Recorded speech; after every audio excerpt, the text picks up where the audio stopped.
भैया जी अपनी 150 वाली स्पेशल एक प्लेट बना दो। ओके भाईजान, आप बैठ जाए, बना ठीक के है, दे। क्या खिला रहे हो आवाम को? चाइनीज राइस खिला रहे हैं। चाइनीज राइस, ठीक है बना दो प्लेट एक।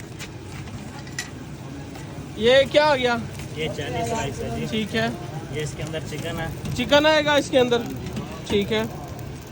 ये भाईजान चिकन आ गया, इसके ऊपर सलाद आएगी। ठीक है, उसके ऊपर सलाद आ गया, रायता है जिसके साथ। रायता। फिर देख लें भाईजान, दे दे मुझे, दे दे। ये लो। 150 रुपए के लिए आज से ज़बरदस्त प्लेट आई है।